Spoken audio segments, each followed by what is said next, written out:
நேயர்கள் எல்லாருக்கும் வணக்கம். எல்லாரும் இந்த மார்கழி மாதம் 4ஆம் தேதி டிசம்பர் 20ஆம் தேதி மகா சனிப்பெயர்ச்சி அப்படிங்கிறது நடக்குது. அதை ரொம்ப துல்லியமாக கவனிச்சுக்கிட்டு இருப்பீங்க. அதே நாளில் மேசராசியில் குரு பகவான் வக்கர நிவர்த்தி அடைஞ்சு பலம் அடைகிறாரு. அதாவது சனி பகவான் தன்னோட இன்னொரு சொந்த வீடான கும்பராசியில் ஆட்சி பெற்று அமரப்போகிற அதே நாளில் குரு பகவான் செவ்வாயோட வீட்டில் மேசராசியில் பலமடைய போகிறாரு. அப்போ சனி பகவான் கொடுக்கக்கூடிய நன்மைகள் அப்படிங்கிறத பல ராசிக்காரர்களுக்கு குரு பகவானும் சேர்ந்துக்கிட்டு கொடுப்பாரு. சில ராசிக்காரர்களுக்கு சனி பகவானால் ஏற்படக்கூடிய இன்னல்கள் அப்படிங்கிறத குரு பகவான் ஓரளவுக்கு தடுக்கக்கூடிய வல்லமை அப்படிங்கிறத கொடுப்பாரு. அதோட குரு பகவானோட பார்வை அப்படிங்கிறதும் எல்லா ராசிக்காரர்களுக்குமே நற்பலன்கள் அப்படிங்கிறத கொடுக்கக்கூடியது. அப்படிப்பட்ட குரு பகவான் மார்கழி 4ஆம் தேதி மேசராசியில் வக்கர நிவர்த்தி அடைஞ்சு பலமடைய போகிறாரு. அங்கே இருந்துக்கிட்டு குரு பகவான் தன்னோட 5ஆம் பார்வையா சிம்மராசியவும் 7ஆம் பார்வையா சுக்கிரனோட வீடான துளாராசியவும் 9ஆம் பார்வையா தன்னோட சொந்த வீடான தனுசு ராசியவும் பார்க்க போறாரு. இந்த குரு பகவானோட வக்கர நிவர்த்தி, இந்த குரு பகவானோட பார்வைக்கு உண்டான பலம், இது எல்லாம் என்னென்ன ராசிக்காரர்களுக்கு நன்மையை கொடுக்க போகுது, எந்தெந்த ராசிக்காரர்களுக்கு சனி பகவான் கொடுக்கக்கூடிய கெடுபலன்கள்ல இருந்து காப்பாற்றி அருள போகுது அப்படிங்கிறது எல்லாத்தையும் இந்த வீடியோவில் நம்ம பார்க்க போகிறோம். சிம்மராசி நேயர்களே, உங்களுக்கு இந்த குரு பகவானோட வக்கர நிவர்த்தி எப்படி இருக்குது அப்படின்னு பார்த்தோம்னா, குரு பகவான் வக்கர நிவர்த்தி அப்படிங்கிறது மார்கழி மாதம் 4ஆம் தேதி அடைகிறாரு. மேச ராசியில் குரு பகவான் பலம் அடைகிறாரு. அதே நாளில் சனிப்பெயர்ச்சி அப்படிங்கிறதும் நடக்குது. அப்போ சனி பகவான் உங்களோட ராசிக்கு இது வரைக்கும் 6ஆவது வீட்டில் இருந்துட்டு இன்னைக்கு 7ஆவது வீட்டுக்கு கிளம்பியிருக்காரு. அப்போ சிம்மராசிக்காரர்களுக்கு சனி பகவான் 6ஆம் இடத்துல இருக்கும்போது சிம்மராசிக்காரர்களுக்கே உண்டான அந்த குணம் அப்படிங்கிறத பெருசாக கொடுத்துருப்பாரு. அதாவது எதிரிகளே இல்லாத ஒரு வாழ்க்கை, எதுக்கிறதுக்கு ஆளே இல்லாத ஒரு வாழ்க்கை, இதுதான் சிம்மராசிக்காரர்களுக்கு பிடிக்கும். நான் சொன்னால் எல்லாரும் கேட்கணும், எது செய்யணுன்னாலும் என்னை சுற்றி இருக்கிறவங்க என்கிட்ட கேட்டுட்டு தான் செய்யணும். அந்த மாதிரி ஒரு தலைமை பண்பு, ஒரு அதிகாரம் மிக்க இடத்துல இருக்கணும் அப்படின்னு நினைக்கக்கூடிய நபர்கள் சிம்மராசிக்காரர்கள். அப்படிப்பட்ட சிம்மராசிக்காரர்களுக்கு சனி பகவான் 6ல் இருக்கும்போது இது எல்லாமே நடந்துச்சு. இப்போ 7க்கு சனி கிளம்பி போயிருக்காரு. இப்போ சனி 7ல் இருக்காரு அப்படின்னா கலத்திரஸ்தானம் சப்தம சனியாக போய் உட்காந்துருக்காரு. கண்ட சனி அப்படின்னு சொல்லுவோம். இப்போ 7ஆம் இடத்துல சனி பகவான் இருக்கிற நேரத்தில் பார்த்தீங்கன்னா கூட்டு தொழிலில் கூட்டாளிகள் பிச்சுட்டு போவாங்க, கூட்டாளிகளுக்குள்ள சண்டை நடக்கும், குடும்ப உறவுகள் பாதிக்கப்படும், கணவன் மனைவிக்குள்ள பிரச்சனை நடக்கும், நண்பர்கள் பகையாளி ஆவாங்க, துரோகி ஆவாங்க, முதுகுல குத்துவாங்க, இது எல்லாம் நடக்கும். இப்போ சனி இவ்வளோ கெடுபலன்கள் அப்படிங்கிறத கொடுக்குறாரு அப்படின்னா குரு அதை தடுக்க போகிறாரு. ஏன்னா இப்போ குரு பகவான் பலம் அடைஞ்சிருக்காரு. ராசிக்கு 5ஆவது வீட்டுக்கும் 8ஆவது வீட்டுக்கும் அதிபதியான குரு பகவான் பலம் அடைகிறாரு. 5ஆவது வீட்டுக்கு அதிபதி பூர்வ புண்ணியஸ்தானத்துக்கு அதிபதி பலம் அடைகிறது அப்படிங்கிறது நல்லது. அஷ்டமஸ்தானத்துக்கு அதிபதியான குரு பலம் அடைகிறது கெடுதல். அப்போ ஒரு பக்கம் நன்மை, ஒரு பக்கம் தீமை. ஆனாலும் எத்தனாவது இடத்துல அவர் பலமடைகிறாரு அப்படிங்கிறத நம்ம பார்க்கணும். குரு பகவான் உங்களோட ராசிக்கு எத்தனாவது வீட்டில் இருக்காரு? 9ஆவது வீட்டில் பலமடைகிறார். ஓடுனவனுக்கு 9ல் குரு அப்படின்னு சொல்லுவோம்.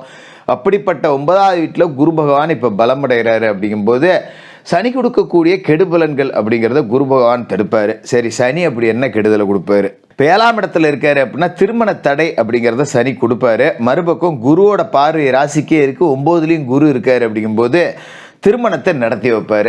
அதாவது நம்ம வரன் பார்க்குறோம், போயிட்டுருக்கோம், பொண்ணு பார்க்க போகிறோம், மாப்பிள்ளை பார்க்க போகிறோம்னா எவனாவது 4 பேர் தட்டி தட்டி விட்டுக்கிட்டு இருப்போம். ஆனால் குரு அந்த தடையெல்லாம் தாண்டி திருமணம் அப்படிங்கிறத இந்த காலகட்டத்தில் செஞ்சு வச்சுருவார். கலத்திரஸ்தானம் அப்படிங்கிறது வலுவடைஞ்சிடும். வாழ்க்கை துணை அப்படிங்கிறது சிம்மராசிக்காரர்களுக்கு அமைஞ்சு போயிடும். அதுமாரி கூட்டுத்தொழில் அப்படின்னு பார்த்தீங்கன்னா கொஞ்சம் கூட்டாளிகளுக்குள்ள பிரச்சனை, மறைமுகமாக சில பிரச்சனைகள் இதெல்லாம் நடந்துக்கிட்டே இருக்கும். சனி பகவான் இந்த இடத்துக்கு வரும்போது கூட்டுத்தொழிலே பிரித்து விட்டுருவார். ஆனால் குரு பார்வை ராசியில் இருக்குது அப்படிங்கும்போது அந்த கூட்டு பிரியும் போது உங்களுக்கு சாதகமாக யாருக்கும் பாதகம் இல்லாமல் நல்லபடியாக பிரித்து கொடுப்பாரு. நீங்கள் தனித்து இயங்கக்கூடிய ஆற்றல் அப்படிங்கிறத கொடுப்பாரு. அப்போ தனிச்சு தொழில் தொடங்கணும் அப்படின்னா சனியும் நன்மை தான் செய்வார். குரு அதை செஞ்சு கொடுத்துருவார். அப்படிங்கிறதால பயப்பட வேண்டியதில்லை. கூட்டு தொழில் செய்யக்கூடியவர்கள் கூட்டாளிகளுக்குள்ள ஒரு மன வருத்தம் அப்படிங்கிறத சந்திக்கிற மாதிரி இருக்கும். அதன் பிறகு பிரிவு அப்படிங்கிறதும் ஏற்படும். பரவாயில்ல, நம்ம சொந்தமாகவே முதலாளி ஆகிட்டு போவோம், இதுவும் ஒரு நல்ல வாய்ப்பு அப்படின்னு எடுத்துக்கிற ஒரு நேரம் தான். மறுபக்கம் பார்த்தீங்கன்னா குரு பகவான் உங்களோட ராசிக்கு 9ஆவது வீட்டில் இருக்கார். அப்படிங்கிறதால வாகன யோகம் அப்படிங்கிறத கொடுத்துருவார். இப்போ அவங்கவுங்க வசதிக்கு தக்கன ஒரு வாகனம் கிடைக்கும். நான் கால்நடையாக போனவங்க சைக்கிள் வாங்கலாம், சைக்கிளில் போனவங்க மோட்ரு பைக் வாங்கலாம், மோட்ரு பைக்கில் போனவங்க கார் வாங்கலாம். இது மாதிரி வாகன யோகம் அப்படிங்கிறதையும் குரு பகவான் கொடுத்துருவார். குரு பகவானோட பார்வை அப்படிங்கிறது உங்களோட ராசியிலேயே விழுவுது. அப்போ ராசிக்கு 9வது வீட்டில் இருக்கிற குரு தந்தை வழி சொத்துக்களை உங்கள் கைக்கு கொண்டு வந்து சேர்த்துருவார். பூர்வீக சொத்து, பாட்டம் முப்பாட்டம் சொத்து எதாவது இருந்ததுன்னா இப்போ உங்கள் கைக்கு வந்துடும். பாக பிரிவினை ஏதாவது செய்யப்படாமல் இருந்தால் இப்போ உங்கள் கைக்கு வந்துடும். அது எந்த கவலையும் இல்லை. பாகெல்லாம் பிரிச்சுக்கலாம், சொத்து கைக்கு வந்துடும். அதை வச்சு முதலீடு போட்டு 10 ரூபா காசு பணம் சம்பாதிக்கக்கூடிய யோக அமைப்பு அப்படிங்கிறதையும் கொடுப்பாரு. அதோட ராசியிலேயே குரு பகவானோட பார்வை படுது அப்படிங்கும்போது எல்லா விதமான தோஷங்களையும் நிவர்த்தி செய்யக்கூடிய அமைப்பு. 5ஆம் பார்வையா உங்களை ராசியை பார்க்குறாருன்னா புத்திர தோஷம் இருந்தவங்க எல்லாத்துக்கும் குழந்தை பேர் கிடைக்கிறதுக்கான வாய்ப்பு இருக்கு. அப்போ இது நாள் வரைக்கும் குழந்தை இல்லை, எல்லா ஆஸ்பத்திரிக்கும் போயிட்டு வந்துட்டேன், எல்லா செக்கப்பும் பண்ணி பார்த்துட்டேன், எல்லா கோயில் குளமும் போயிட்டு வந்துட்டேன், குழந்தை பாக்கியம் இல்லை அப்படிங்கிறவங்களுக்கு இப்போ குழந்தை பாக்கியம் இயற்கையாகவே கிடைக்கக்கூடிய பாக்கியம் இருக்குது. மாதிரி கடந்த காலகட்டத்தில் இயற்கைக்கு முரணாக ஏதாவது சிகிச்சை எடுத்திருந்தீங்கன்னா கூட இப்போ நீங்கள் மறுபடியும் முயற்சி செஞ்சு பார்க்கலாம். வாய்ப்புகள் சாதகமாக இருக்குது. நல்ல குழந்தை பாக்கியம் அப்படிங்கிறது உண்டாகும். அதோட குருவோட பார்வை ராசிக்கு 3வது வீட்டில் விழுவுது, துலா ராசியில் விழுவுது. சுக்கிரனோட வீட்டையும் குரு பார்க்குறாரு அப்படிங்கிறதால இப்போ சகோதர வர்க்கத்தோட ஆதரவு அப்படிங்கிறது இருக்கும். சகோதரர்கள் பூர்வீக சொத்தை பிரிச்சுக்கிறதுல எந்த வித சண்டை சச்சரவு இல்லாமல் ஒரு அன்னோன்யமாக பிரிச்சுக்கலாம். எந்த குத்தம் கூடயும் இருக்காது. ராசிக்கு 5வது வீடு குரு பகவானோட வீடு, அதையே குரு பார்க்குறாரு. அப்போ குலதெய்வ அருள் அப்படிங்கிறது நமக்கு கிடைக்கும். குலதெய்வ கோயிலுக்கு போய் நல்ல பிரார்த்தனை செய்யுங்க. வேண்டுதல் ஏதாவது வச்சுருந்தா நிறைவேற்றுங்க. வேண்டுதல் எதுவும் இல்லை அப்படின்னா மனசில் இருக்கிற குறைய சொல்லி வேண்டுதல் வச்சுக்கிட்டு வாங்க. இதெல்லாம் செஞ்சீங்கன்னா குலதெய்வ அருள் கிட்டும் உங்களுக்கு. அதில் எந்த மாற்றமும் கிடையாது. குலதெய்வம் தெரியாதவங்க இஷ்ட தெய்வம் எல்ல தெய்வ கோயிலுக்கு போய் வணங்கலாம். எந்த குறையும் கிடையாது. சிம்ம ராசிக்காரர்கள் சூரிய பகவானை வணங்கிட்டு தினந்தோறும் தங்களோட வேலைகள் அப்படிங்கிறத தொடங்கிறது இந்த காலகட்டத்தில் ரொம்ப ரொம்ப நல்லது.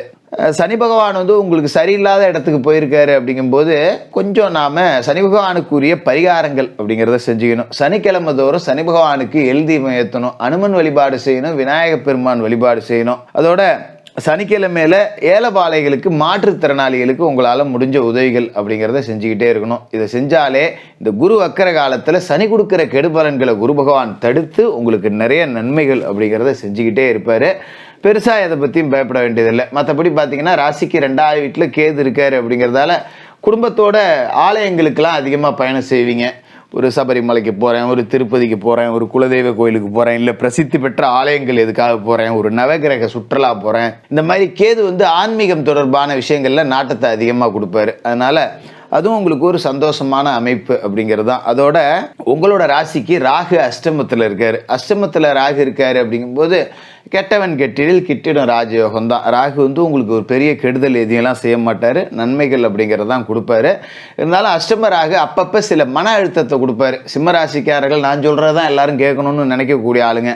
இப்போ அடுத்தவன் சொல்கிற பேச்சை கேட்க மாட்டான். வேலை செய்கிற இடத்துல பார்த்தீங்கன்னா சக ஊழியர்களால் தொந்தரவு, மேலதிகாரிகளால் பிரச்சனை, இந்த மாதிரிலாம் வரும். அப்போ நம்மளால் யாரையும் கட்டுப்படுத்த முடியல அப்படிங்கிற ஒரு மன அழுத்தம் இருக்கும். சரிப்போ நேரம் சரியில்லை, நமக்கு நேரம் வர்றப்போ அவனுங்களை பார்த்துக்குவோம் அப்படின்னு சொல்லிட்டு கடந்து போயிடுறது நல்லது. மற்றபடி இந்த குரு பகவானோட வக்ர நிவர்த்தி உங்களுக்கு சனி பகவான் கெடுதல் கொடுத்தாருன்னா குரு பகவான் தடுத்து உங்களை நல்வழிக்கு படுத்துவார். உங்களுக்கு நல்ல முன்னேற்றத்தையும் கொடுக்கக்கூடிய ஒரு வக்ர நிவர்த்தி காலமாக இருக்கும். சிம்மராசிக்காரர்களுக்கு வாழ்த்துக்கள்.